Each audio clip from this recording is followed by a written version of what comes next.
You're listening to World News Daily on Reddit to Speech, a computer-generated podcast of the top news stories of the day on the subreddit World News. Here's our top story of the day. Diplomats say they were definitely laughing at Trump at the UN. Here's a summary of the article. New York: Donald Trump's speech to the UN was met by widespread laughter, and diplomats have confirmed that the delegations were laughing at, not with, the U.S. president. Laughter filled the UN General Assembly room on Tuesday after Trump said his administration has accomplished more than almost any administration in the history of our country. Trump used the speech on Tuesday to hail the importance of sovereignty over multilateralism and to bash those countries that might stand in his way, all while appealing to his own American electorate. Trump's chairing of a UN meeting on Wednesday morning was not met with laughter, but with confusion. "They do not want me or us to win, because I am the first president to challenge China on trade," Trump said. The United Nations, home of diplomacy and decorum, is unfamiliar with the sort of brash braggadocio that's considered par for the course for Trump. When Trump focused part of his Tuesday address on Germany and warned that Germany will become totally dependent on Russian energy if it does not immediately change course, the German delegation was caught smirking on camera. This post received a score of 75,563, with an upvote ratio of 74%. Here are the top comments in response to this article. Are they saying boo, or boo-earns? I believe they're saying boo-earns, sir. Quote, I was saying boo-earns. So true. Didn't expect that reaction, but that's okay. Gets laughter during speech. Oh, I didn't expect that reaction. Later on. That was meant to get some laughter. Trump during speech. Didn't expect that reaction. Trump after speech. That went exactly as planned. Just like the simulations. Watch those wrist rockets. Grenade. Get down. Cover fire. Super battle droids. Beep Roger Roger. For the Chancellor. DROIDIKA, I'm on him. Quote, they do not want me or us to win, because I am the first president to challenge China on trade, Trump said. And we are winning on trade. We are winning at every level, end quote. Quote, it was the kind of tangent that would seem completely normal at a Trump rally. But at the highly scripted Security Council, it was distinctly out of place. End quote. Quote, the camera panned to the Chinese delegation, the members of which appeared to shrug. End quote. That's fucking hilarious. Anyone have the clip for this? I think this is the vid. And the GIF. I think it's fascinating that they've taken the China is interfering narrative up against the Russian interference narrative. Both sound like great reasons to nail down our election and funding rules. That's what got me. Quote, we don't want them to, end quote. Yeah, fucking hold it there, boss. There are steps we can take to ensure that doesn't happen. Wanna maybe, I'm just spitballing here, fund election security? Obligatory. They need paper ballots, counted by machine. A Scantron. The machine will do the counting, but just in case, the paper ballots still exist. That's all it takes. Best idea I have heard is, if immediate results are required, place a brick on top of each stack and see if there is a winner immediately, then do a count by hand. We are overthinking this, I think. Can we acknowledge that this moment is as close as we could get to a literal interpretation of "the world is laughing at you"? It's literally true. Actual delegates from nearly every nation representing the majority of the world's population collectively laughed at our president. There is no other interpretation. Here's the next top story. Public outrage over a death penalty handed to a 29-year-old man is spurring Malaysia to start talks to legalize marijuana for medical use, racing to become the first Asian country to do so. Here's a summary of the article. Kuala Lumpur: public outrage over a death penalty handed to a 29-year-old man is spurring Malaysia to start talks to legalize marijuana for medical use, racing to become the first Asian country to do so. The cabinet, very briefly, discussed the medicinal value of marijuana in a meeting last week and has started early and informal talks on amending the relevant laws, Minister of Water, Land and Natural Resources Xavier Jayakumar said in an interview on Tuesday in Putrajaya. The cabinet has reached consensus to remove capital punishment in the man's case, but garnering support for legalizing medical marijuana will be an uphill battle, Dr. Xavier said. Canada has taken the lead in developing the medical marijuana sector, creating an industry worth more than $60 billion ahead of legalizing marijuana use next month. In Southeast Asia, drug trafficking is often punishable by death, with little distinction made between marijuana and hard drugs like cocaine. Still, Malaysia isn't alone in looking into the medical marijuana industry.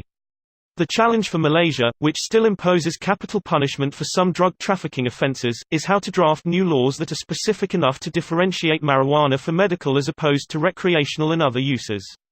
This post received a score of 50,234, with an upvote ratio of 91%. Here are the top comments in response to this article. Most interesting thing about this article. The Prime Minister of Malaysia is 93 years old. WTF. It's his second round of being PM2. Second round, after 22 years and 2 replacements later. That said, he's only acting as the caretaker until the de facto leader is released from jail.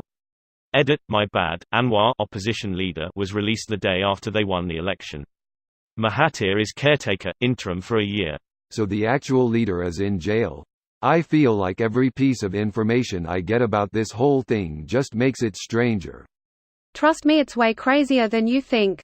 That guy is in jail for sodomy because the current PM sent him there. I admit, it's complicated, but that's not exactly correct. Mahathir originally charged Anwar with sodomy, for blatantly political reasons. Anwar was at that time the deputy prime minister as well as finance minister and was putting together the first viable opposition in Malaysia's first ever viable opposition. He was released in 2004 having served out that sentence. That movement became very strong to the point where the former GOVT had to literally steal the 2008 and 2013 elections through gerrymandering, and a wide range of methods of vote tampering. Thanks for that. Not related to the matter at hand, but what do you mean by this? Quote, end quote, the most obviously corrupt trial outside of a Pink Floyd concert. Quote, the trial from Pink Floyd's album, movie, The Wall, a trial for political, ulterior motives. The song itself is more about Roger Waters' persona, Pink, sentencing himself to be exposed before his peers in an imaginary courtroom in his head while he has a mental breakdown in a bathroom though, but I guess the political connotations are present. Yeah, I was alluding to both, I think. Political on the surface, but actually quite personal when you dig into it. And completely absurd either way you look at it. And sorry I misspelled Floyd. I can't change it now 'cause it was quoted lol. Then I'd be passing the blame. SE Asian countries are incredibly strict with drugs. I was shocked when I landed in Bali and was greeted by this sign. Welcome to Indonesia. Death penalty for drug traffickers. They're coming around. Thailand is also in the talks of legalizing medical use soon and recreational use in the near future.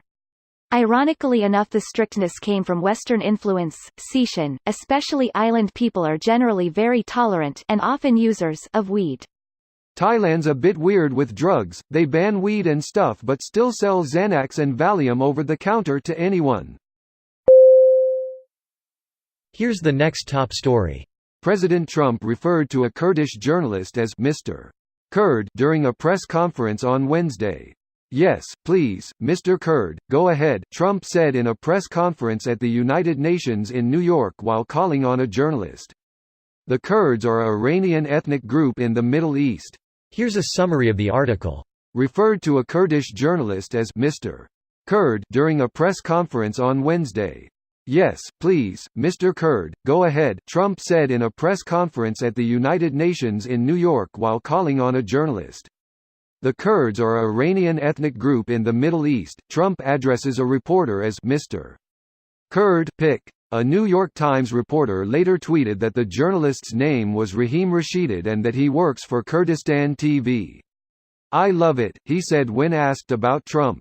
Michael M. Grinbaum, September 26, 2018. While Trump made news on a bunch of topics, including the Supreme Court confirmation battle on Brett Kavanaugh and Deputy Attorney General's future, it was the Mr. Kurd reference that many noted on Twitter. Yes, please. Mr. Kurd, said the President of the United States with another Kurdish journalist. Jonathan Capehart, September 26, 2018. Trump referred to a reporter as Mr. Kurd before taking his question. This post received a score of 43,372, with an upvote ratio of 76%. Here are the top comments in response to this article. You're next, Mr. Chinaman. Secret Service glanced nervously at the delegate from Nigeria. I'd be more worried if Niger representatives were in attendance. Trump would probably ask why they get 2 reps and the US only gets 1. Trump will demand we get 5 and they get 3. Blissfully unaware, he calls it the 3/5 compromise. He did use the phrase separate, but equal in a speech earlier this year, seemingly unaware of the history of the phrase. Same only different. Same only different. Different, but same. Konnichiwa. Mr. Trump later received questions from Mr. French, Miss White, Sir England, and Japan Guy. Don't forget call. Mustard, Professor Plum and Ms. Peacock. In the ballroom with the microphone stand. Did I win? I think we all lost, honestly. And #X200B. I love you guys. That name again is Mr. Kurd. Kurd Ferguson. You wrote the number 3. And you wagered Texas with a $sign. Simply stunning. This is right on par with his look at my African American. And he's sitting there behaving, oh god, I stopped watching at that. Holy shit, he actually said that. We have the best Africans. Believe me, because they're also American. It's gonna be great. Believe me. I am finally numb, so this is actually funny. I used to cringe at the Bushisms of Dubia, especially I miss those days. Yep, it's a sad state of affairs when we long for the days of George W. Bush, for his intelligence. Fuck us all. I just hope we never have a president who makes us miss the Trump days the way Trump is currently making us miss the Bush days. Current Trump makes me long for the days of year one Trump. I was thinking today about how hilarious that stuff seems when put in perspective against what we're dealing with at this point. Like the unbridled misogyny, making fun of disabled people, and KKK stuff? I don't find that so hilarious. Morbid hilarity rather than realistically hilarious. Morbid Hillary rather than realistically hilarious. He is without a doubt the most undiplomatic man I've ever heard of. But you have heard of him. Do you think he plans it all out, or just makes it up as he goes along? All these people taking this question seriously, it's a reference, guys. To those people, that is by far one of the most obscure references they have ever heard of. But you have heard of it. Do you think they just plan it out, or make it up as they go along? All these people taking this question seriously, it's a reference, guys. Here's the next top story. More than 300 endangered turtles found dead in discarded fishing net. Here's a summary of the article. Hundreds of turtles have been found dead after becoming tangled in a fishing net off the coast of Oaxaca, Mexico. Mexico's Federal Agency for Environmental Protection announced more than 300 olive ridley sea turtles were found floating together, their shells cracked from spending more than a week under the sun, while trapped in the net. The sad news comes just a few days after another 113 turtles were found dead, washed ashore in Mexico's Chiapas state, around 100 miles from Oaxaca, reports National Geographic. Brian Wallace, a marine biologist who's studied sea turtles for almost 20 years, suggested the turtles in Oaxaca could have been victims of a ghost net. As smaller animals get caught in the ghost nets, they can attract larger predators and scavengers, who in turn, get caught in the net. 300 endangered turtles were found dead off Mexico's Pacific coast after they became caught in fishing nets. Yesterday in Barra de Colotepec, more than 300 olive ridley turtles drowned entangled in a fishing net. Authorities in Mexico banned the capture of sea turtles in 1990, and there are large penalties for anyone found killing them. This post received a score of 16,954, with an upvote ratio of 95%. Here are the top comments in response to this article. And this was actually found. Imagine how often instances like this go undiscovered. Dead turtles, rarely found. Forward Horristries. That was quick. I like to do everything quickly. Edit. Fuck, wait, I meant, ask my girlfriend. Edit. Fuck, don't ask my girlfriend. Don't ask my girlfriend. Forward Horristries. Bath bombs, candles, toaster. Anytime I hear news about sea turtles I get depressed. I'm 90% certain all live to see their extinction. I've been hearing the rising ocean temperatures have already been causing most eggs to turn out female. Quote, anytime I hear news about sea turtles I get depressed, I'm 90% certain I'll live to see their extinction. End quote. Perhaps some good news, then. Quote, even as doom and gloom stories flood the news, conservation efforts are turning the tide for threatened sea turtles. New research suggests that all 7 sea turtle species are experiencing population growth worldwide, demonstrating the ecological value of long-term conservation policy and action. End quote. Fuck yeah, I'm going to bed now before reading anything else online. Same, brother. Sweet dreams. God, I hope they find the people who threw that net out. I am generally a level-headed guy, but this gets me thinking really inappropriately as to punishment. Yeah, good luck tracking down which particular boat tossed this particular net. That only amounts to 8% of the total tonnage. We need to better fund the advancement of studies that could eliminate that plastic. There are worms and bacteria out there that can eat plastics. We could be using GMOs to combat the waste in our oceans. This is the best TLDR I could make. Original. Greater than Mexico's Federal Agency for Environmental Protection announced more than 300 olive Ridley sea turtles were found floating together, their shells cracked from spending more than a week under the sun, while trapped in the net. Greater than. As smaller animals get caught in the ghost nets, they can attract larger predators and scavengers, who in turn, get caught in the net. 300 endangered turtles were found dead off Mexico's Pacific coast after they became caught in fishing nets. Those poor turtles. What a tragic waste of life. The cycle of life is cruel. A turtle did not make it to the water. Sad face. Was waiting for this. And #X200B equals. These nets are everywhere out at sea along the Mexican Pacific coastline. We sailed along this coast for 2 years and got our keel tangled in illegal long lines and nets. There really is no law enforcement. Disgusting. Here's the next top story. British teenage girls are among the heaviest drinkers in Europe, and have overtaken boys. Here's a summary of the article. Teenage girls in the UK remain among the heaviest drinkers. In all these nations, at least 30% of teenage girls had been repeatedly drunk, around twice the rates in Italy and France. The study led by the University of St Andrews shows that while drinking among British boys has fallen so far that it has vastly improved their rankings in European league tables, British girls are still among the heaviest drinkers.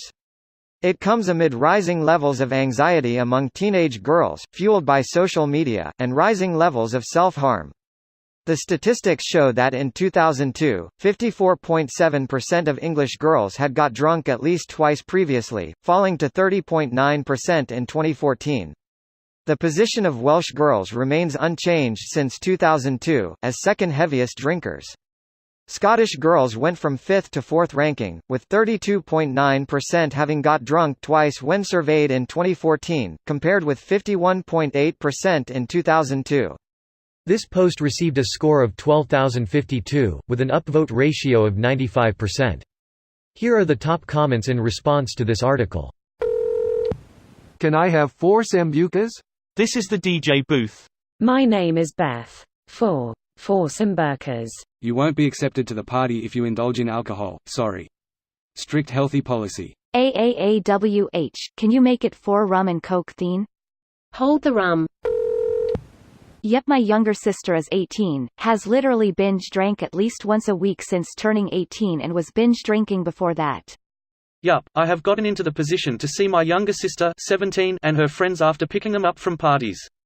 It feels so weird on the other side of the lens. Still quite nostalgic for it though. I'm on the wagon now. The honey wagon? No. He's quite literally picking them up on a wagon. Bring out your drunks. I'm not drunk yet. You'll be stone drunk in a moment. I feel sober. Another victory for the UK. Get in. Also in the news today, less British teens are binge drinking than ever before. Winnin' fucking both games at once, boys. Greater than win and fucking both games at once, boys, certainly on the losing side now according to the article. But in this case, better to lose. Quote, winnin' fucking both games at once, boys, certainly on the losing side now according to the article. But in this case, better to lose, end quote. No, we're winning. They finally got their equality, and we got our health. Unfortunately, women also have a far lower tolerance for alcohol than men, roughly half the amount, so even drinking the same amount puts women well over the recommended limits. That is why this is so significant. Liver scarring etc. will be a serious concern for these people in approximately 20 years. Don't forget swallowing a load of paracetamol in the morning to make the hangover go away, stressing the shit out of the liver even more. Ibuprofen is the way to go for drinking. You can take it the night of as well and not destroy your liver. Edit, see sourced comment further down. NSAIDs can give you stomach and intestinal bleeding or lead to kidney damage if you mix them with alcohol. They have a label similar warning in the US, don't take if you have 3 drinks or more a day. I had a whole comment sourced and typed out until Reddit crashed on me, so here's V2. You need to chronically use Advil with booze for adverse side effects on stomach lining. As for the kidneys, the effects of NSAIDs on kidneys are reversible in all but 1% of cases in the small amount of cases in which problems occur. Furthermore, for that to happen you need to already have kidney problems or use NSAIDs consistently. This has been World News Daily on Reddit to Speech, a computer-generated podcast of the top news stories on Reddit. All of the articles and comments in this podcast were selected according to their upvotes, and any paraphrasing was performed by smmry.com, without any human intervention. If you'd like to provide feedback, please send your comments to username, Reddit to Speech.